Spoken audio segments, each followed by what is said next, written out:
जीत व हार में सिर्फ सोच का फर्क है।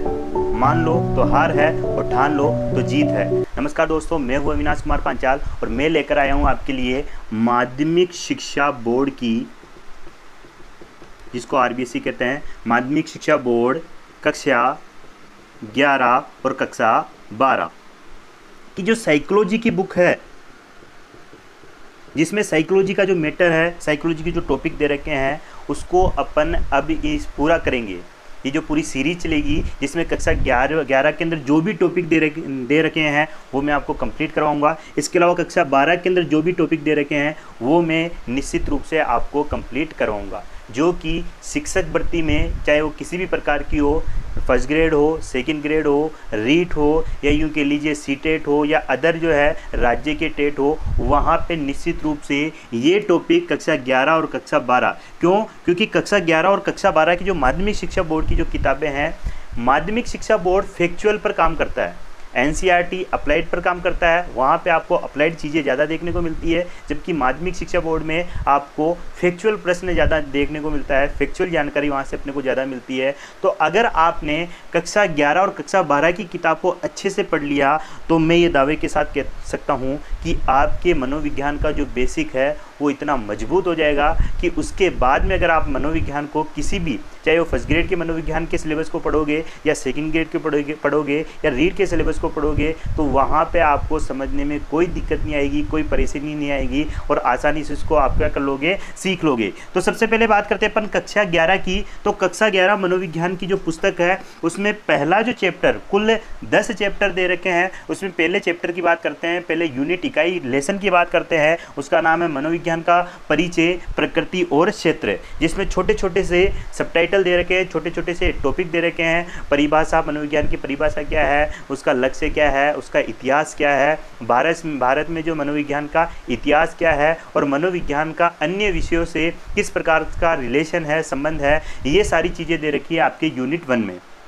तो छोटे छोटे से वीडियोस जो है उसके अंदर अपन छोटे छोटे से टॉपिक लेंगे ताकि आपको पढ़ने में और देखने में कोई दिक्कत नहीं आएगी। सबसे पहले बात करते हैं अपन मनोविज्ञान का परिचय, जिसमें प्रस्तावना, परिभाषा एवं लक्ष्य, ये 2 टॉपिक पढ़ेंगे आज। इन 2 टॉपिक को पढ़ने के लिए सिर्फ मनोविज्ञान के बारे में समझना है कि मनोविज्ञान आखिर में है क्या, ये चीज़ क्या है। सबसे पहले अगर अपन मनोविज्ञान विषय को पढ़ना चाह रहे हैं तो उस विषय के बारे में अपने को जानकारी होनी चाहिए कि मनोविज्ञान वास्तव में है क्या।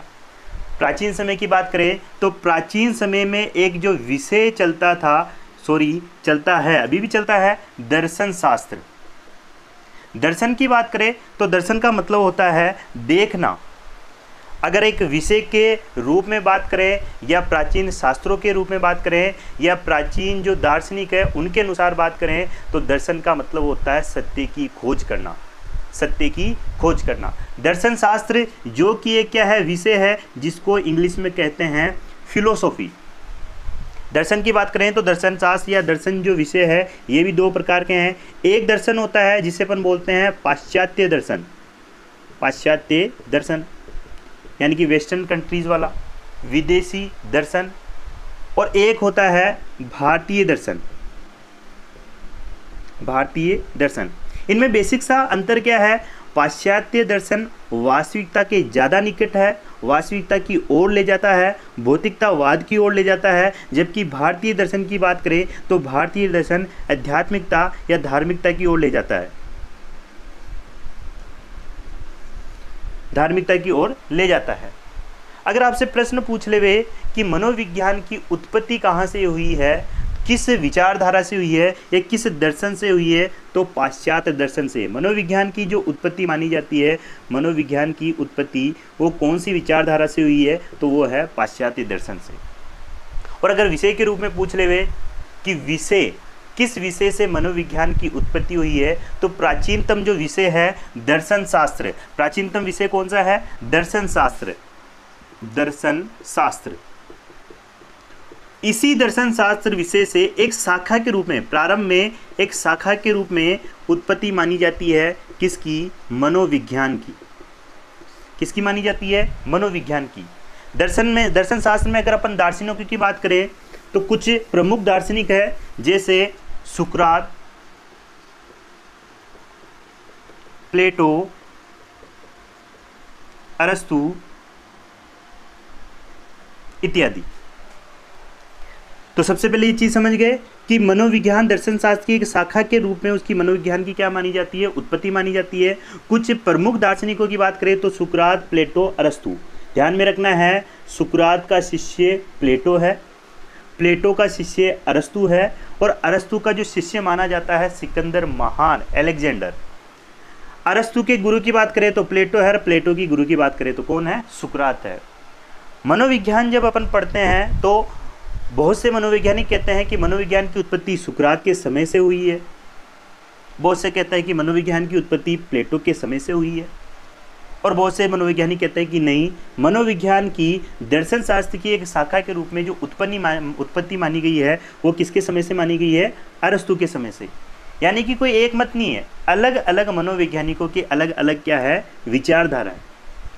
लेकिन अगर अपन एग्ज़ाम की बात करें तो एग्ज़ाम में अपने को क्या करना है, तो जो सर्वमान्य जो मत माना गया है, जो अधिकांश मत दिया है वो किसके पक्ष में दिया है, अरस्तु के समय, एरिस्टोटल, जिसको इंग्लिश में क्या कहते हैं, एरिस्टोटल, अरस्तु के समय। यानी कि मनोविज्ञान की उत्पत्ति मानी गई है किसके समय से, अरस्तु के समय से।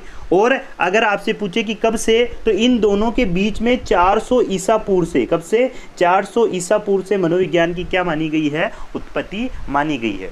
इसीलिए अगर आपको प्रश्न पूछ लिया जाए कि मनोविज्ञान की जननी है तो मनोविज्ञान की उत्पत्ति किस विषय से मानी गई है, तो आपका आंसर आना चाहिए दर्शन शास्त्र। क्या आना चाहिए, दर्शन शास्त्र। पर आपका प्रश्न पूछ ले हुए मनोविज्ञान का जनक है तो आपका आंसर आना चाहिए अरस्तु। क्या आंसर आना चाहिए, अरस्तु आना चाहिए, जो कि क्या थे, दार्शनिक थे। इसके अलावा भी बहुत सारे प्रश्न बनते हैं, जैसे आपने देखा होगा पीटीआई 3rd ग्रेड जो पहले वाला जो एग्ज़ाम हुआ था उसमें प्रश्न पूछा गया था कि आधुनिक मनोविज्ञान या मनोविज्ञान का जनक कौन है, तो उसमें ऑप्शन में अरस्तु था ही नहीं।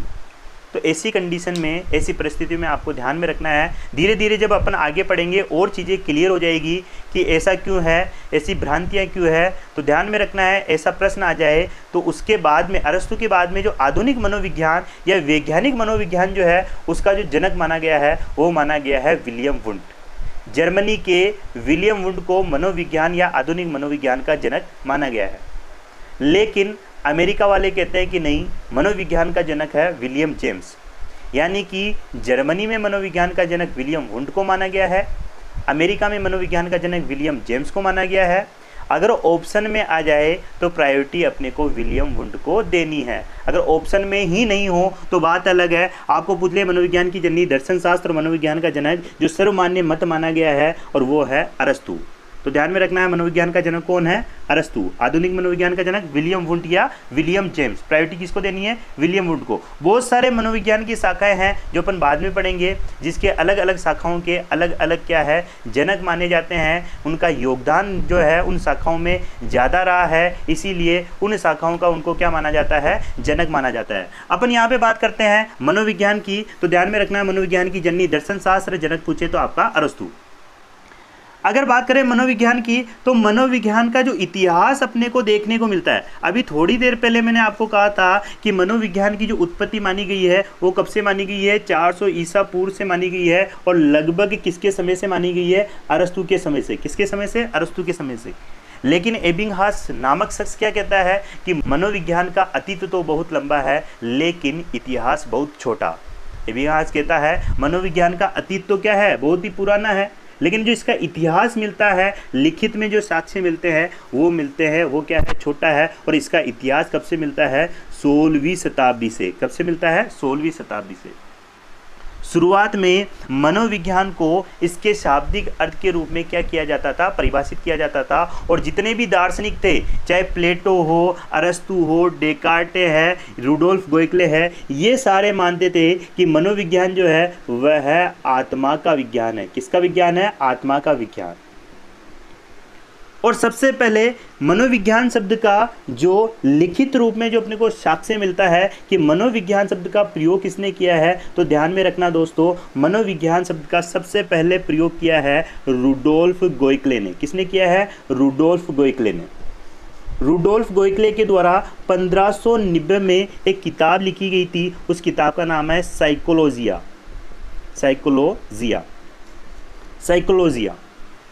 इस साइकोलॉजी किताब में रूडोल्फ गोइकले के द्वारा 1590 में सबसे पहले मनोविज्ञान शब्द का क्या किया गया था, प्रयोग किया गया था। हालांकि इससे पहले भी मनोविज्ञान को आत्मा का विज्ञान कहते थे, लेकिन शब्द का प्रयोग की बात करें तो शब्द का प्रयोग सबसे पहले किसने किया था, रूडोल्फ गोइकले ने। मनोविज्ञान को अपन मनोविज्ञान को इंग्लिश में क्या कहते हैं, साइकोलॉजी शब्द है, तो ध्यान में रखना है ये अंग्रेजी भाषा का शब्द है, लेकिन यह बना हुआ किससे है, इस शब्द का निर्माण किससे हुआ है, तो फिर आपको ध्यान में रखना है ग्रीक या यूनानी। ग्रीक के लो, यूनानी के लो, एक ही बात है, लेटिन अलग बात है। ऑप्शन में ग्रीक या यूनानी न हो तो फिर आपको आंसर क्या करना है, लेटिन करना है। लेकिन इसका आंसर आएगा कि साइकोलॉजी जो शब्द बना हुआ है वो किससे बना हुआ है, ग्रीक या यूनानी शब्द, दो शब्दों से मिलकर बना शब्द है, साइकी प्लस लोगस से। किससे मिलकर बना हुआ है, साइकी प्लस लोगस से। साइकोलॉजी दो शब्दों से मिलकर बना, ये अंग्रेजी भाषा का शब्द है, ये दो शब्दों से मिलकर बना है, ग्रीक के लो या यूनानी के लो। ये अगर ऑप्शन में न हो तो फिर आपको आंसर क्या देना है, लेटिन देना है। लेकिन दोनों ही ऑप्शन में हो तो फिर आंसर क्या माना जाएगा, ग्रीक या यूनानी माना जाएगा। तो साइकोलॉजी शब्द का जो निर्माण है वो किससे हुआ है, दो शब्दों से हुआ है, एक शब्द है साइकी और एक शब्द है लोगस। साइकी की बात करें तो साइकी का अर्थ होता है साउल और लोगस का अर्थ होता है स्टडी, अध्ययन करना, ये यूं कह लीजिए विवेचना करना, और साउल का मतलब होता है आत्मा, यानी कि आत्मा का अध्ययन करना, आत्मा का विज्ञान। अगर इस साइकोलॉजी की अगर शाब्दिक अर्थ की बात की जाए तो इसका शाब्दिक अर्थ निकलता है आत्मा का विज्ञान, या ऐसा विषय जिसमें आत्मा का क्या किया जाता है, अध्ययन किया जाता है। लेकिन यहाँ पे एक चीज़ ध्यान में रखनी है कि ये मनोविज्ञान जो है अभी तक क्या है, सिर्फ एक छोटी सी क्या है, शाखा है। और किस विषय की, दर्शन शास्त्र की एक विषय, दर्शन शास्त्र जो विषय है उसकी एक क्या है, शाखा है। बाद में आगे चलकर जो दार्शनिक हुए हैं, मनोविज्ञान को स्वतंत्र बनाने के लिए उन्होंने प्रयास किया, और आगे चलकर वर्तमान में मनोविज्ञान क्या बनता है, एक स्वतंत्र विषय बनता है। धीरे धीरे मनोविज्ञान का जिन जिन क्षेत्रों में प्रयोग किया जाता है वैसे वैसे मनोविज्ञान की क्या बनती गई, शाखाएं बनती गई। तो वर्तमान में मनोविज्ञान क्या है, एक स्वतंत्र विषय है, लेकिन अभी तक क्या है, मनोविज्ञान क्या है, एक शाखा है। किस विषय की, दर्शन शास्त्र की। तो साइकोलॉजी की बात करें तो साइकी प्लस लोगस, साइकी का अर्थ आपसे पूछ ले तो साइकी का अर्थ होता है आत्मा और लोगस का अर्थ होता है स्टडी, यानी कि अध्ययन करना। यानी इसका शाब्दिक अर्थ निकाले तो इसका शाब्दिक अर्थ होता है आत्मा का अध्ययन करना या आत्मा का विज्ञान। तो 16वीं शताब्दी तक मनोविज्ञान को परिभाषित किया गया किस रूप में, आत्मा के विज्ञान के रूप में। आत्मा का विज्ञान किस रूप में परिभाषित किया गया, आत्मा का विज्ञान। जिसके समर्थक कौन थे, तो प्लेटो, अरस्तु, डेकार्टे, रूडोल्फ गोइकले, जिसने इस शब्द का सबसे पहले क्या किया था, प्रयोग किया था, इत्यादि। इन्होंने कहा कि मनोविज्ञान किसका विज्ञान है, आत्मा का विज्ञान, इसी रूप में परिभाषित किया गया। और 16वीं शताब्दी के अंत तक यह परिभाषा क्या हो गई, अमान्य हो गई। क्या हो गई, अमान्य हो गई, क्योंकि जो दार्शनिक थे वह आत्मा को परिभाषित करने में क्या थे, असमर्थ थे। आत्मा का किस प्रकार से परीक्षण किया जाए, कैसे उसका अध्ययन किया जाए, आत्मा होती क्या है, आत्मा दिखती क्या है, आत्मा चीज़ क्या है, इसको बताने में ये लोग क्या थे, असमर्थ थे। इसलिए परिभाषा क्या हो गई, अमान्य हो गई। 17वीं शताब्दी की बात करते हैं अपन। 17वीं शताब्दी में कुछ नए दार्शनिक आते हैं, नए विद्वान आते हैं, और वो कहते हैं कि मनोविज्ञान जो है वह किसका विज्ञान है, मन या मस्तिष्क का विज्ञान। क्योंकि उन्होंने साइकी का जो शाब्दिक अर्थ निकाला वो निकाला उन्होंने मन या माइंड से, तो उन्होंने उस हिसाब से कह दिया मनोविज्ञान किसका विज्ञान है, मन या मस्तिष्क का विज्ञान, मस्तिष्क का विज्ञान। यानी कि 17वीं शताब्दी में आपसे पूछ ले कि 17वीं शताब्दी में मनोविज्ञान में या साइकी का अर्थ क्या निकाला गया था, तो 17वीं शताब्दी में साइकी का अर्थ निकाला गया था मन या मस्तिष्क। इसलिए इसको कहा गया मन या मस्तिष्क का विज्ञान, मन या मस्तिष्क का विज्ञान। जिसके प्रबल समर्थक कौन थे, तो उसमें नाम आता है सबसे मुख्य पोम्पोलोजी, John Locke, Leibniz Thomas Reid. और इन्होंने कहा कि मनोविज्ञान जो है वो किसका विज्ञान है, माइंड का विज्ञान है, मन या मस्तिष्क का विज्ञान है। लेकिन ये लोग भी मनोविज्ञान को अच्छे से परिभाषित नहीं कर पाए, ये नहीं बता पाए कि मन होता क्या है, ठीक है। तो इसलिए भी ये परिभाषा क्या हो गई, धीरे धीरे क्षीण हो गई, कमज़ोर हो गई। और 17वीं और 18वीं शताब्दी तक ये क्या रही थी, मान्य रही थी। और 18वीं शताब्दी के अंत में आते आते ये परिभाषा भी क्या हो गई, अमान्य हो गई। तो ध्यान में रखना है, 16वीं शताब्दी के अंत तक आत्मा का विज्ञान, 17वीं 18वीं शताब्दी के अंत तक मन या मस्तिष्क का विज्ञान। उसके बाद में कुछ प्रमुख जो है विद्वान आते हैं और मनोविज्ञान को एक अलग ही तरीके से परिभाषित करते हैं। और वो कहते हैं मनोविज्ञान जो है वह किसका विज्ञान है, चेतना का विज्ञान है। चेतना का विज्ञान, चेतन अनुभूति का विज्ञान है, चेतना का विज्ञान है। और इसको मानने वाले कौन थे, तो इसमें मुख्य नाम आता है विलियम वुंट, इनका शिष्य टीचनर, विलियम जेम्स सल्ली, वाइव्स इत्यादि। ये लोग कहते हैं कि मनोविज्ञान किसका विज्ञान है, चेतना का विज्ञान है। चेतना के बारे में कहते हैं कि जो कुछ भी हम सोचते हैं, जागृत अवस्था में सोचते हैं, अपने दिमाग के अंदर जो अनुभूति होती है, एक जो छवि बन जाती है, उसको इन्होंने नाम दे दिया चेतना का। और इन्होंने कहा कि मनोविज्ञान किसका विज्ञान है, चेतना का विज्ञान है। लेकिन जब आधुनिक मनोवैज्ञानिक आए तो उन्होंने इस बात को नकार दिया। उन्होंने कहा कि मन भी कितने प्रकार के होते हैं, 3 प्रकार के, जैसा कि सिगमंड फ्राइड ने बताया था, अचेतन मन, चेतन मन और अर्धचेतन मन। और धीरे धीरे ये परिभाषा भी क्या हो गई, अमान्य हो गई 20वीं शताब्दी में। उससे पहले आपको कुछ एक चीज़ें बताना चाह रहा हूँ कि विलियम वुंट, टीचनर, विलियम जेम्स ली, वाइव्स, इन्होंने मनोविज्ञान को चेतना का विज्ञान कहा। इसमें मुख्य शख्स है विलियम वुंट और कौन है, विलियम जेम्स। ये दोनों क्या है, मुख्य है। कैसे, विलियम वुंट और टीचनर ने चेतना का विज्ञान जो है सबसे प्रबल समर्थक माने जाते हैं विलियम वुंट और टीचनर। विलियम वुंट की बात करें तो विलियम वो शख्स है जिसने विश्व की प्रथम मनोवैज्ञानिक प्रयोगशाला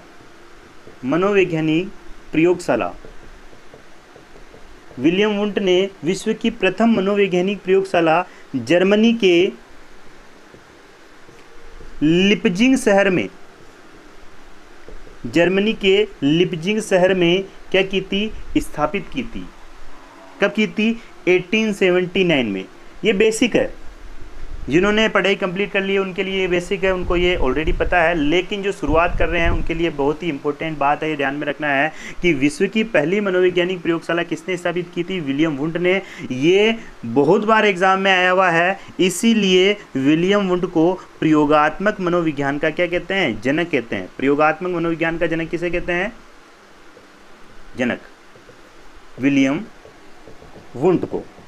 प्रयोगात्मक मनोविज्ञान का जनक विलियम वुंट को कहते हैं, आधुनिक मनोविज्ञान का जनक विलियम वुंट को कहते हैं, जर्मनी में मनोविज्ञान का जनक भी विलियम वुंट को ही कहते हैं। और जब अपन बाद में संप्रदाय पढ़ेंगे उसमें ध्यान में रखना है, संरचनावाद के जनक भी किसको कहा जाता है, विलियम वुंट या टीचनर को कहा जाता है। इन दोनों ने जो संप्रदाय दिया था, स्कूल दिया था मनोविज्ञान के अंदर, वो है संरचनावाद, विलियम वुंट और टीचनर। तो विलियम वुंट के द्वारा विश्व की प्रथम मनोवैज्ञानिक प्रयोगशाला जर्मनी के लिपजिंग शहर में 1879 में स्थापित की थी। और विलियम वुंट के बारे में बताना चाहता हूँ, इससे भी पहले 1862 में 1862 के अंदर इन्होंने बी ट्रेस नामक एक किताब लिखी थी। और उसमें इन्होंने घोषणा कर दी थी कि मनोविज्ञान एक स्वतंत्र प्रयोगात्मक विज्ञान है। क्योंकि उस समय मनोविज्ञान जो था वह दर्शन शास्त्र की एक शाखा मानी जाती थी, लेकिन स्वतंत्र विषय की घोषणा कर दी थी, किसने कर दी थी, विलियम वुंट ने। और स्वतंत्र विषय पे और अच्छे से काम किसने किया था, स्वतंत्र विषय बनाने के लिए वो किया था विलियम जेम्स ने। एक बुक लिखी थी विलियम जेम्स ने, प्रिंसिपल ऑफ साइकोलॉजी। तो विलियम वुंट के प्रयासों से, विलियम जेम्स के प्रयासों से, इन दोनों के प्रयासों से जब 1879 में विश्व की प्रथम मनोवैज्ञानिक प्रयोगशाला स्थापित की गई, उसी समय से मनोविज्ञान जो दर्शन शास्त्र की एक नाम मात्र की शाखा मानी जाती थी, एक अलग होकर एक स्वतंत्र विषय बना। और वर्तमान में धीरे धीरे उसकी बहुत सारी शाखाएं बनी। तो 1879 से आपको ध्यान में रखना है, मनोविज्ञान क्या बना, एक स्वतंत्र विषय बना। यानी कि 8 के पश्चात अगर ऐसे प्रश्न आ जाए तो 1878 के पश्चात यानी कि 1879 से मनोविज्ञान क्या बना, एक स्वतंत्र विषय बना। स्वतंत्र विषय बनाने में किसका योगदान माना जाता है, विलियम वुड का, जो कि जर्मनी के थे, विलियम जेम्स का, जो कि अमेरिका के थे। इसीलिए विलियम वुड को जर्मनी में मनोविज्ञान का जनक या आधुनिक मनोविज्ञान का जनक कहते हैं और विलियम जेम्स को अमेरिका में मनोविज्ञान का जनक कहते हैं। बोरिंग नाम के एक शख्स ने तो इतना कह दिया कि वुंड से पहले मनोविज्ञान तो बहुत था लेकिन कोई मनोवैज्ञानिक नहीं, क्योंकि बाद में जब अपन टॉपिक पढ़ेंगे मनोविज्ञान का इतिहास, उसमें मनोविज्ञान के इतिहास को अपन 2 भागों में बांटेंगे, एक पूर्व वैज्ञानिक काल और एक वैज्ञानिक काल। और यहीं से, क्योंकि यहाँ पे प्रयोगशाला स्थापित हुई और यहीं से मनोविज्ञान का जो है वैज्ञानिक काल स्टार्ट होता है, प्रारंभ होता है। किसके समय से, विलियम वुंड के समय से। तो ध्यान में रखना है, इसी विलियम वुंड को प्रयोगात्मक मनोविज्ञान का क्या कहते हैं, जनक कहते हैं। इसके बाद में अपन पढ़ेंगे भारत में मनोविज्ञान का इतिहास। उसमें भी देखेंगे कि भारत में जो प्रथम मनोवैज्ञानिक प्रयोगशाला स्थापित की गई थी 1915 में। बुक्स में आपको 1916 मिलेगा, आरबीसी की किताब में 1915 दे रखा है। तो 1915 में कलकत्ता विश्वविद्यालय में सेन गुप्त के द्वारा भारत की प्रथम मनोवैज्ञानिक प्रयोगशाला क्या की गई थी, स्थापित की गई थी। तो फिर से वापस वहीं पे चलते हैं। 16वीं शताब्दी में मनोविज्ञान को आत्मा का विज्ञान कहा गया, 17वीं में क्या कहा गया, मन या मस्तिष्क का विज्ञान, 18वीं में भी मन या मस्तिष्क का विज्ञान, 19वीं में चेतना का विज्ञान। और ध्यान में रखना है, आधुनिक मनोवैज्ञानिक है जिसमें बात करते हैं विलियम वुंड की, तो विलियम वुंड आता है और विलियम वुंड कहता है कि मनोविज्ञान चेतना का विज्ञान नहीं है। और उसने चेतना शब्द की क्या की थी, कड़ी आलोचना की थी। उसने एक बुक लिखी थी आउटलाइन ऑफ साइकोलॉजी और उसमें चेतना शब्द की उसने क्या की थी, कड़ी आलोचना की थी। और 1890 से लेकर, ध्यान में रखना है, 1890 से लेकर 1905 के मध्य जो मनोविज्ञान का जो काल माना जाता है, इस काल को मनोविज्ञान का बंजर काल कहते हैं। ध्यान में रखना, अगर आपसे पूछ लेवे कि कौन सी अवधि, 15 वर्षीय जो अवधि है, इसे मनोविज्ञान का बंजर काल कहते हैं, क्योंकि इसमें कोई विशेष मनोविज्ञान के क्षेत्र में कोई नया कार्य नहीं होता। हालांकि बहुत से संप्रदायों की उत्पत्ति इसी दरमियान हुई थी, लेकिन कोई नया कार्य नहीं होता। इसलिए इस 15 वर्षीय अवधि को मनोविज्ञान का क्या कहते हैं, बंजर काल कहते हैं। तो 1905 के अंदर विलियम मैकडूगल आता है, जिन्हें मूल प्रवृत्ति का जनक कहते हैं, और वो चेतना शब्द की क्या करता है, कड़ी निंदा करता है। वह अपनी किताब में लिखता है कि चेतना का विज्ञान नहीं है मनोविज्ञान, और सबसे पहले उसी ने, विलियम मैकडूगल ने व्यवहार शब्द का क्या किया था, प्रयोग किया था। उसके बाद में 20वीं शताब्दी में अगर वैधानिक तरीके से माना जाए तो वैधानिक तरीके से मनोविज्ञान को जो परिभाषित करने वाला है जॉन ब्रॉड वॉटसन, जेबी वॉटसन, इसके द्वारा कहा गया कि मनोविज्ञान जो है वो किसका विज्ञान है, मनोविज्ञान व्यवहार का शुद्ध विज्ञान है, या यूँ कह लीजिए विशुद्ध विज्ञान है या धनात्मक विज्ञान है। ऐसा किसने कहा है, जेबी वॉटसन ने। इसीलिए जेबी वॉटसन को व्यवहारवाद का जनक भी कहते हैं। व्यवहारवाद का क्या कहते हैं, जनक कहते हैं। जब अपन बाद में अधिगम का चैप्टर पढ़ेंगे, टॉपिक पढ़ेंगे, वहाँ मैं आपको समझाऊंगा कि व्यवहारवादियों ने अधिगम के अलग सिद्धांत दिए हैं, संज्ञानवादियों ने अलग दिए हैं। तो व्यवहारवादी के अंदर बात करें तो मैकडूगल व्यवहारवादी कहलाता है, जेबी वॉटसन व्यवहारवादी कहलाता है। इसके थॉर्नडाइक हो गया, पावलो हो गया, हल हो गया है, गुथरी हो गया है, स्किनर हो गया है, ये सारे मनोवैज्ञानिक क्या कहलाते हैं, व्यवहारवादी कहलाते हैं। तो व्यवहारवादी जनक कौन है, जेबी वॉटसन, और इसने परिभाषित किया, वैधानिक तरीके से परिभाषित किया, और ये कहता है कि विज्ञान किसका विज्ञान है, व्यवहार का शुद्ध विज्ञान है। ऐसा किसने कहा है, जेबी वॉटसन ने। और यहीं से मनोविज्ञान को व्यवहार का विज्ञान माना गया, और यहीं से मनोविज्ञान को व्यवहार के विज्ञान के रूप में क्या किया गया, परिभाषित किया गया। फिर से मैं आपको बताता हूं, 16वीं शताब्दी में मनोविज्ञान को क्या कहा गया, आत्मा का विज्ञान। 17वीं और 18वीं शताब्दी में क्या कहा गया, मन या मस्तिष्क का विज्ञान। 19वीं शताब्दी में क्या कहा गया, चेतना का विज्ञान। और 20वीं शताब्दी में क्या कहा गया, व्यवहार का विज्ञान। कैसे याद रखोगे, तू 16 बरस की, मैं 17 बरस का, 18 का भी हो सकता हूँ, 17 बरस का, हम दोनों में सिर्फ 19-20 का ही फर्क है। आम लेंगे और चाव से क्या करेंगे, खाएंगे।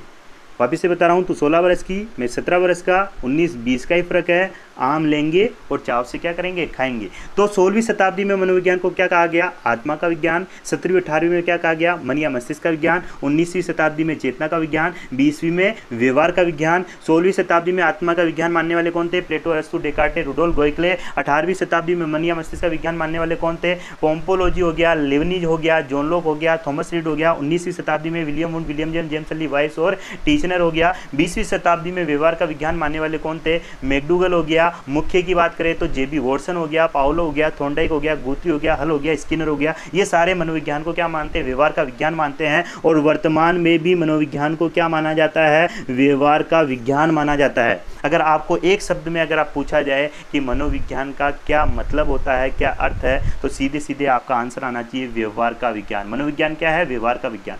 क्योंकि इससे पहले क्या था? चेतना का विज्ञान, मन या मस्तिष्क का विज्ञान, आत्मा का विज्ञान जो माना गया, तो वहाँ पे जो पुराने जो दार्शनिक थे या जो विद्वान थे वो ये बताने में असमर्थ थे कि आत्मा होती क्या है, आत्मा दिखती क्या है, मन को किस प्रकार से परिभाषित किया जाए, चेतना का किस प्रकार से परीक्षण किया जाए, ऑब्जर्वेशन किया जाए, कैसे उसकी जो है अगर किसी विषय को विज्ञान माना जा रहा है तो कैसे उसके व्यवहार का अध्ययन किया जाए। ये सारी चीज़ें जो है बताने में वो लोग क्या थे? असमर्थ थे। लेकिन व्यवहार ऐसी चीज़ है जिसका परीक्षण किया जा सकता है, जिसका अध्ययन किया जा सकता है, जिसमें परिवर्तन किया जा सकता है, उसका मापन किया जा सकता है, उसका पूर्वानुमान किया जा सकता है, उस पर नियंत्रण किया जा सकता है, उसकी व्याख्या की जा सकती है। इसीलिए ध्यान में रखना है मनोविज्ञान वर्तमान में क्या माना जाता है? व्यवहार का विज्ञान माना जाता है। अब कुछ परिभाषा की बात कर लेते हैं आरबीएससी की किताबों के अनुसार। किसके अनुसार? आरबीएससी किताबों के अनुसार। आरबीएससी किताब में सबसे पहले अपन ने एक परिभाषा तो देख ली थी कि वॉटसन मनोविज्ञान के बारे में क्या कहता है। वॉटसन मनोविज्ञान के बारे में कहता है कि मनोविज्ञान व्यवहार का कैसा विज्ञान है? शुद्ध विज्ञान है। कैसा विज्ञान है? शुद्ध विज्ञान है। फिर बात करते हैं विलियम मैकडूगल की। ये आरबीएससी में नहीं दे रखी, ध्यान में रखना है। विलियम मैकडूगल की परिभाषा आरबीएससी में नहीं दे रखी। विलियम मैकडूगल क्या कहता है? मनोविज्ञान आचरण तथा व्यवहार का यथार्थ विज्ञान है। विलियम मैकडूगल क्या कहता है? मनोविज्ञान आचरण तथा व्यवहार का यथार्थ विज्ञान है। ऐसा किसने कहा है? विलियम मैकडूगल ने। किसने कहा है? विलियम मैकडूगल ने। स्किनर की परिभाषा की बात करते हैं, ये आरबीएससी में नहीं दे रखी है, फिर भी मैं बता रहा हूँ, पूछ सकते हैं। मनोविज्ञान व्यवहार एवं अनुभव का विज्ञान है। मनोविज्ञान किसका विज्ञान है? व्यवहार एवं अनुभव का विज्ञान है। सबसे शानदार परिभाषा की बात करें तो वुडवर्थ ने दी है। किसने दी है? वुडवर्थ ने जो अपन ने इसका छोटा सा इतिहास देखा था 16वीं 17वीं 19वीं और 20वीं शताब्दी में किस रूप से मनोविज्ञान को परिभाषित किया, उसके आधार पर वुडवर्थ क्या कहता है कि मनोविज्ञान ने ठीक है, मनोविज्ञान ने पहले आत्मा से क्या किया? ब्याह किया, तलाक दे दिया। फिर मन से ब्याह किया, तलाक दे दिया। फिर चेतना से ब्याह किया, तलाक दे दिया। और फिर वर्तमान में व्यवहार के साथ गुलछर्रे उड़ा रही है। यानी कि वुडवर्थ क्या कहता है? मनोविज्ञान ने सर्वप्रथम आत्मा का त्याग किया, फिर मन या मस्तिष्क का त्याग किया, फिर चेतना का त्याग किया और वर्तमान में व्यवहार के विज्ञान के रूप में सर्वमान्य है। ऐसी परिभाषा किसने दी है? वुडवर्थ ने। ये आरबीएससी की किताब में नहीं है, लेकिन फिर भी मैंने आपको बता दी है। एक परिभाषा और बात करते हैं जो कि किसके द्वारा दी गई है? वॉटसन के द्वारा। ये भी इंटरेस्टिंग है क्योंकि मनोविज्ञान ने क्या वॉटसन ने क्या कहा था कि मनोविज्ञान व्यवहार का क्या है? शुद्ध विज्ञान है। वॉटसन क्या कहता है कि तुम मुझे कोई सा भी बालक दे दो, तुम मुझे कोई सा भी बालक दे दो, चोर दे दो, डाकू दे दो, डॉक्टर दे दो, किसी भी प्रकार का बालक दे दो, मैं उसे मेरे हिसाब से उसको क्या कर सकता हूँ? ढाल सकता हूँ, बना सकता हूँ। मैं उसको डॉक्टर बना सकता हूँ। अगर चोर है तो मैं इसको डॉक्टर बना सकता हूँ। अगर डॉक्टर का बेटा है तो मैं इसको इंजीनियर बना सकता हूँ। तो यहाँ पे क्या कहता है कि तुम मुझे कोई सा भी बालक दे दो, मैं उसे वे बना सकता हूँ, चाहे डॉक्टर, चाहे इंजीनियर, चाहे कुछ भी, सिवाय टीचर के। क्योंकि शिक्षक बनाना जो है वो छोटी मोटी बात नहीं है। और स्पेशली राजस्थान में टीचर बनना छोटी बात नहीं है। क्यों छोटी बात नहीं है? क्योंकि बहुत सी बार तो यही पता नहीं रहता है कि अपन जो एग्ज़ाम दे रहे हैं वो होगी भी या नहीं होगी। एग्ज़ाम दे लेते हैं तो उसका रिजल्ट आएगा भी या नहीं आएगा। रिजल्ट आ गया तो पोस्टिंग मिलेगी या नहीं मिलेगी। ये भी हो सकता है कि पोस्टिंग मिलने वाली हो और पता चले कि अब आपके जो भर्ती है वो क्या की जा रही है? रद्द की जा रही है। ये राजस्थान की हालत है। इसलिए वॉटसन भी क्या कहता है? मैं डॉक्टर बना सकता हूँ, इंजीनियर बना सकता हूँ, सिवाय किसके? शिक्षक के, टीचर के। टीचर बनाना इसकी भी बस की बात नहीं। तो इसने क्या परिभाषा दी कि तुम मुझे कोई सा भी बालक दे दो, मैं उसे वो बना सकता हूं जैसा कि मैं चाहूं, चाहे डॉक्टर चाहे इंजीनियर कुछ भी बना सकता हूँ। ऐसी परिभाषा किसने दी है? वॉटसन ने। क्यों दी है? क्योंकि व्यवहार ऐसी चीज़ है, इसका मापन किया जा सकता है, उसका वर्णन किया जा सकता है, उसका पूर्वानुमान किया जा सकता है, उस पर नियंत्रण किया जा सकता है, उस व्याख्या की जा सकती है जिसके आधार पर बालक के व्यवहार में परिवर्तन लाया जा सकता है और उसको अपने अनुसार ढाला जा सकता है। ऐसी बात किसने कही है? वॉटसन ने कही है। किसने कही है? वॉटसन ने। ध्यान में रखना है। अब बात करते अपन किसकी? आरबीएससी की किताबों में कौन सी परिभाषा दे रखी है। सबसे पहले एक चीज़ मैं आपको बता देना चाहता हूँ कि मनोविज्ञान में लगभग 100 से लेकर 150 तक क्या है परिभाषाएं हैं। परिभाषा एग्जाम में 1 या 2 परिभाषा आती है और वो भी बहुत बार नहीं आती है। और दुख इस बात का होता है कि जब अपन 100-150 परिभाषा याद करके जाते हैं और एग्जाम में एक भी परिभाषा नहीं आती है तो बड़ा ही क्या लगता है? धक्का लगता है। इसलिए परिभाषाओं को आपको लाइन टू लाइन रटना नहीं है, याद नहीं करना है, क्योंकि आरबीएससी की किताब में परिभाषा अलग मिलेगी, एनसीईआरटी की किताब में आपको परिभाषा अलग मिलेगी, कोचिंग में परिभाषा आपको अलग मिलेगी और कोई गाइड आप लाओगे तो वहाँ पे भी आपको अलग परिभाषा मिलेगी। परिभाषाओं का जो एक तरीके से समुद्र कह सकते हैं मनोविज्ञान को।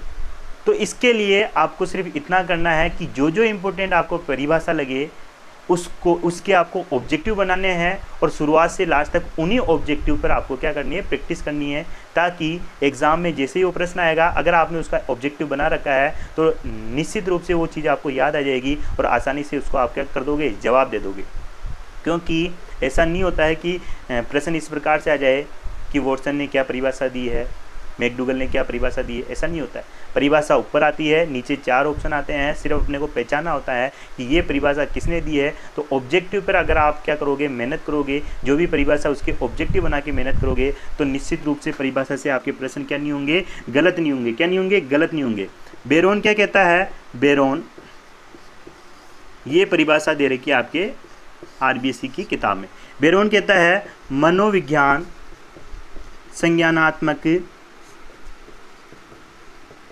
संज्ञानात्मक प्रक्रिया एवं व्यवहार के मनोविज्ञान संज्ञानात्मक प्रक्रियाओं एवं व्यवहार के विज्ञान के रूप में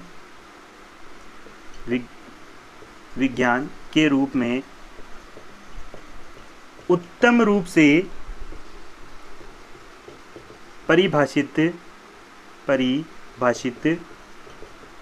किया जा सकता है।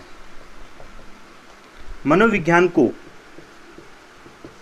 को संज्ञानात्मक प्रक्रियाओं एवं व्यवहार के विज्ञान के रूप में उत्तम रूप से परिभाषित किया जा सकता है। ये किस किताब में दे रखा है? आरबीएससी की किताब में। और आरबीएससी की किताब में एक परिभाषा और दे रखी है, लेकिन उसमें या तो हो सकता है कि मिसप्रिंट हो गई है आरबीएससी से। उन्होंने एक जगह नाम दे रखा है सेंट्रोक। क्या नाम दे रखा है? सेंट्रोक। और एक जगह नाम दे रखा उन्होंने सिसलरी एवं मेयर। 2 जगह, एक जगह सेंट्रोक नाम दे रखा है और एक जगह सिसलरी एवं मेयर नाम दे रखा है, लेकिन परिभाषा एक ही दे रखी है। सेंट्रोक में भी वही परिभाषा दे रखी है और सिसलरी एवं मेयर में भी वही परिभाषा दे रखी है। तो इन तीनों की परिभाषा आपको एक साथ, क्योंकि परिभाषा तो वही है सेंट्रोक। मिसप्रिंट भी हो गया तो भी अपन इस प्रश्न को क्या है? आरबीएससी की किताब के अनुसार ही मानेंगे। ध्यान में रखना है, ठीक है। उन्होंने क्या कहा? मनोविज्ञान व्यवहार एवं मानसिक प्रक्रियाओं का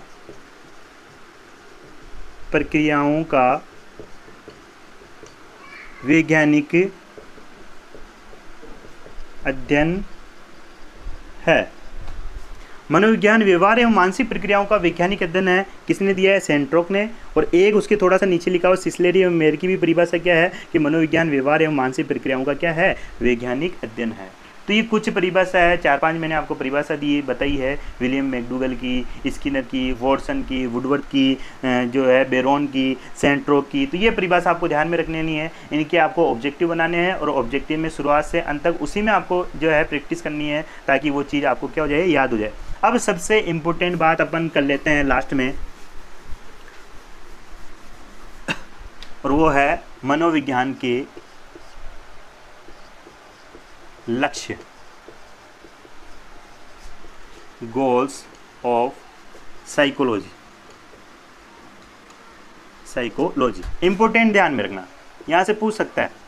आरबीसी की किताब में मनोविज्ञान के लक्ष्य दे रखे हैं, कितने दे रखे हैं? 3 दे रखे हैं, ध्यान में रखना है। पहला जो लक्ष्य बता रखा है उसके अंदर वो बता रखा है मापन एवं वर्णन, मापन एवं वर्णन। दूसरा मेजरमेंट एंड डिस्क्रिप्शन। दूसरे की बात करें तो पूर्वानुमान, प्रेडिक्शन, पूर्वानुमान एवं नियंत्रण, कंट्रोल। और तीसरा दे रखा है व्याख्या, यानी कि एक्सप्लेन। तो आरबीसी किताबों में गोल ऑफ साइकोलॉजी मनोविज्ञान के लक्ष्य बता रखे हैं, 3 बता रखे हैं। निश्चित रूप से यहाँ पे प्रश्न आने के चांस है, क्योंकि गाइडों में ये चीज़ नहीं दे रखी है। पूछ लेगा निम्नलिखित में से कौन सा मनोविज्ञान का लक्ष्य नहीं है, ठीक है, या निम्नलिखित में से कौन सा मनोविज्ञान का लक्ष्य है। तो 3 अदर दे के एक इन्हीं में से दे देगा, या ये तीनों दे देगा और एक दूसरा दे देगा और पूछ लेगा नहीं है तो आपको पहचानना है। तो ये मनोविज्ञान के लक्ष्य दे रखे हैं। मापन एवं वर्णन, इसको मनोविज्ञान का प्रथम लक्ष्य कह रखा है, इसको द्वितीय, और इसको मनोविज्ञान का क्या बता रखा है? अंतिम लक्ष्य बता रखा है। लेकिन उसी में एक लाइन दे रखी है कि मुख्य लक्ष्य कौन सा है मनोविज्ञान का। तो मुख्य लक्ष्य, अव्वल लक्ष्य, मुख्य कह लो या अव्वल लक्ष्य, तो आपको ध्यान में रखना व्याख्या, यानी कि मनोविज्ञान जो है वो वर्तमान में क्या है? व्यवहार का विज्ञान है, और इसमें प्राणियों के व्यवहार का क्या किया जाता है? अध्ययन किया जाता है, उनका मापन किया जाता है, उन मापन करके उनका क्या किया जाता है? वर्णन किया जाता है। व्यवहार का अध्ययन करने के लिए पूर्वानुमान लगाया जाता है। मनोविज्ञान के द्वारा बालक का पूर्वानुमान करके उसकी सफलता के बारे में जाना जा सकता है, भविष्य के बारे में जाना जा सकता है, भविष्यवाणी की जा सकती है, उसके व्यवहार पर क्या किया जा सकता है? नियंत्रण किया जा सकता है। और मनोविज्ञान के द्वारा बालक के व्यवहार की क्या की जा सकती है? व्याख्या की जा सकती है। तो ध्यान में रखना है दोस्तों, मनोविज्ञान के लक्ष्य 3 है, मापन एवं वर्णन, पूर्वानुमान एवं नियंत्रण, व्याख्या। ये प्रथम है, ये द्वितीय है, ये अंतिम है। लेकिन अगर आपसे पूछ ले मनोविज्ञान का मुख्य या अव्वल लक्ष्य है, तो आपको आंसर देना है यही। अगर ऑप्शन होंगे तो व्याख्या मनोविज्ञान का क्या है? अव्वल लक्ष्य है। तो यहाँ पे ये टॉपिक जो है समाप्त होता है। आशा करता हूँ कि ये टॉपिक आपको अच्छे से समझ में आया होगा। अपने दोस्तों के साथ इस वीडियो को ज़्यादा से ज़्यादा शेयर कीजिए, वीडियो को लाइक कीजिए, चैनल को सब्सक्राइब